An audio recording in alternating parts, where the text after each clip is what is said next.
ईश्वर का अटल नियम है कि कर्म चाहे अच्छा हो या बुरा तब तक नष्ट नहीं होता जब तक कि हम उसका फल भोग नहीं लेते।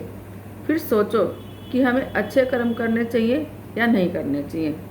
अब दुष्कर्मी व्यक्ति हमेशा दुखी रहता है, उसे कभी सच्चा सुख प्राप्त नहीं होता। ईश्वर के न्याय के अनुसार हम जब तक उसका फल नहीं भोग लेते तब तक वे कर्म नष्ट नहीं होते।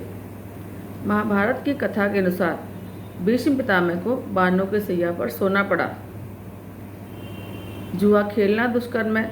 उसके फलस्वरूप द्रौपदी का चीरहरण हुआ और पांडवों को राज्य छोड़कर वन में जाना पड़ा। श्रवण कुमार के माता पिता द्वारा दुखी होकर दशरथ को श्राप देने के फलस्वरूप उनकी पुत्र के वियोग में यानी कि श्री राम के वियोग में मृत्यु हुई। यह सब हमारे कर्मों का फल ही तो है जो हम भोगते हैं। अब प्रारब्ध के अनुसार कोई बच्चा पैदा होते ही माँ उसे फेंक देती है, उसे जानवर नोच नोच कर अपना भोजन बना लेते हैं। क्या उस बच्चे को अपार कष्ट न होता होगा? अवश्य होता होगा। वह उसके अपने दुष्कर्मों का फल है जो भोगने आया है।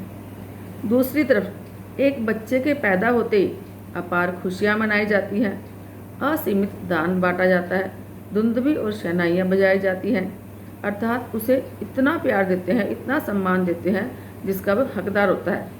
तो ये उसके अच्छे कर्मों का फल है। उसके माता पिता को बधाइयाँ मिलती है और असीम प्यार मिलता है उस बच्चे को। अब कोई बच्चा जन्म से ही अपाहिज और रोगी होता है। कोई व्यक्ति जीवन भर रोगी, कर्जदार और अभागा ही रहता है। तो कोई व्यक्ति अपार धनी, सुखी, रूपवान और समाज में सम्मानित जीवन व्यतीत करता है। यह सब क्या है? यह ईश्वर की कृपा नहीं, हमारे कर्मों का फल है। यह तो अपने द्वारा किए हुए कर्मों का फल ही है। ईश्वर किसी प्राणी से द्वेष या राग का बर्ताव नहीं करते। वह तो केवल अपने न्याय की तुला पर तोलकर कर्म का भोग निश्चित करते हैं। कर्म का फल तो भोगना ही पड़ता है। फिर क्यों न दुष्कर्म से बचा जाए और अच्छे कर्म इकट्ठे किए जाएं ताकि हमें अच्छा फल मिले और हम अच्छी ज़िंदगी जी सकें। जय श्री राम।